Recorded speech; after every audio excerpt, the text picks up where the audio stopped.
Hi there, and welcome to Ian's Engage channel. I'm Ian. Here we are, almost at the end of November, and it's time to talk new arrivals again. So, let's get on with it.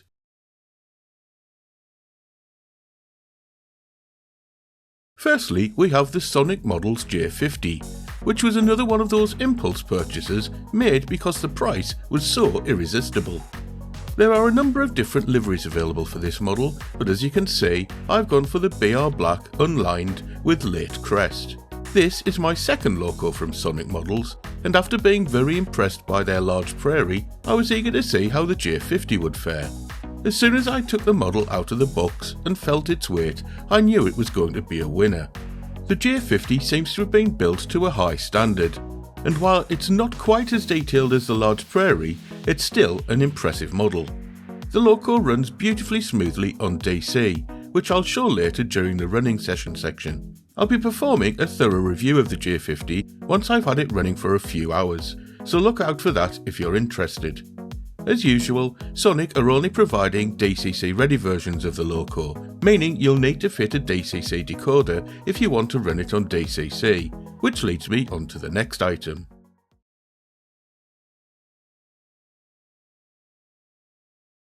The next new arrival is a DCC decoder for the J50. Like the large prairie, the loco requires a 6-pin decoder that's had its pins rotated by 90 degrees in order to fit inside the loco's cab. I'm not really a fan of having decoders in cabs, but at least by having the decoder pins at right angles to the PCB, it makes it less visually intrusive. For the large prairie, I went for the recommended decoder made by Bachmann. However, that didn't support Railcom, so I looked for an alternative decoder for the J50 and found one made by Trainomatic. They actually make two different decoders that have the pins rotated by 90 degrees, so you have to be careful to order the correct one. The Micro 6P90R is the one that has the pins arranged in the same orientation as the recommended Bachmann decoder. However, it's a little longer than the Bachmann, so it'll be interesting to see if it will fit inside the J50. Anyway, I'll be trying to fit the decoder at some point in the near future, so look out for the video if you'd like to see how I get on.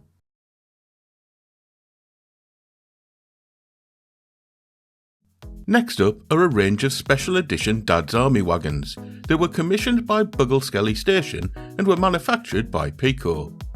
First is a new private owner wagon for my collection. It's a Walmington Gasworks branded wagon, which will fit right in with my other 7-plank wagons.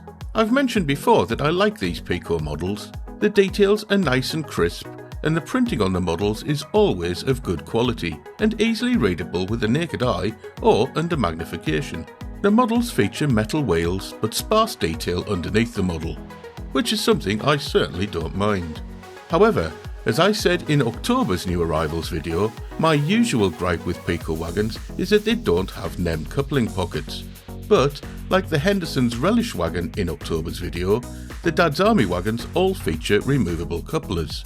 And, like the Henderson's Relish wagon, unfortunately they don't appear to have standard size coupling pockets, as they will not accept Hunt or Easy Shunt couplers without modification. However, Buggleskelly Station did send a nice chocolate with each wagon, so maybe I should forgive that. The next two Dad's Army wagons add to my collection of box vans, and have similar, if not the same tooling as the Henderson's Relish wagon. The first box van is a Jones the Butcher's branded van. The van has a white livery which insulated vans would have carried in order to reflect heat to keep their cargo cool. This would be appropriate for a van supposedly carrying meat from or to Jones's Butcher's shop. The van features nice details with gold lettering on white and purple backgrounds. It also features what I assume are supposed to be slots for guns, which was a modification made to Jones's delivery van in the TV series. While these are only printed onto the side of the van, they did make me smile. Metal wheels and those removable couplers adorn the bottom of the van.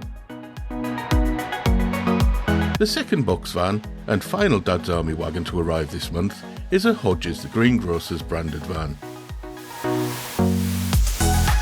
This van has an attractive green livery, with white and cream lettering adorning the sides.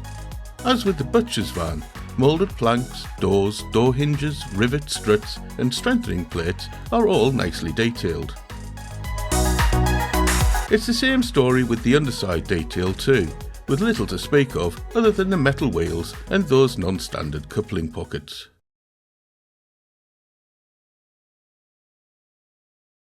Next up is a dapple gunpowder van, sporting Coleman's mustard livery. This is a similarly tooled gunpowder van to the second-hand one I picked up at the Great Electric Train Show last month, just in a different livery. It's an older design and not quite as detailed as more modern examples, but I think it looks good in the bright yellow livery and will certainly stand out on the layout.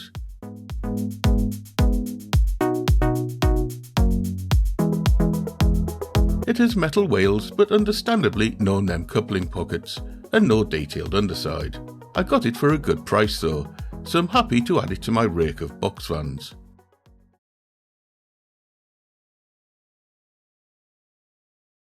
My next new arrival is a Pico brake van. Having significantly expanded my fleet of private owner wagons, box vans and conflat wagons over the past few months, I thought it would be a good idea to look out for a few more brake vans. This one from Pico is a 15-foot, 20-ton model and carries the BR bauxite livery. Details on the brake van are all moulded and feature wooden planks, rivets, ventilation ducts and handrails. The roof of the van is easily removable, so extra weight could be added to the model if desired. Looking underneath the model, there are metal wheels, but the couplers are fixed. My final new arrivals this month are some replacement exhausts for my Royal Mail liveried Class 128 parcels unit. When I was at the Great Electric Train Show last month, I talked to Simon Vasey, who is Revolution Trains Customer Service and Warranty Manager. He very kindly offered to send me some replacement exhausts after I explained that I'd managed to break both of them off my model. That's more excellent customer service from Revolution Trains. Thankfully, Simon sent 2 sets of exhausts. As you can see, it looks like one of the exhausts broke while it was in transit, despite it being securely packaged. There'll be a maintenance video out at some point, as I've got quite a few locos and other rolling stock that need some attention to get them back to looking their best.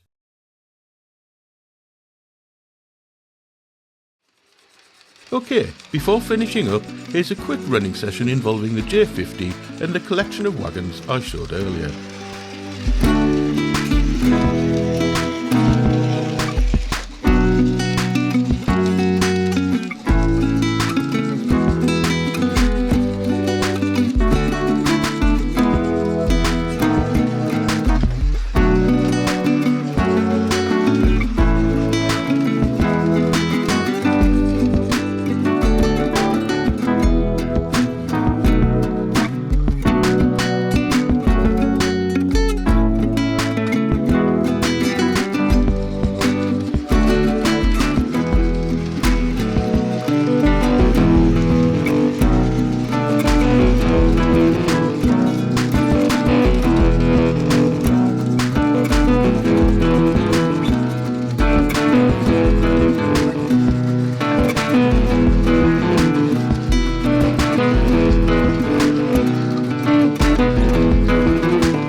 So that's about it for this update.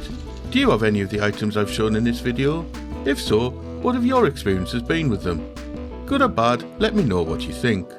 Alternatively, if you've got any hints, tips, helpful tools or techniques to pass on to a fellow N-Gage modeller, or if you simply want to say hello, then please do so in the comment section.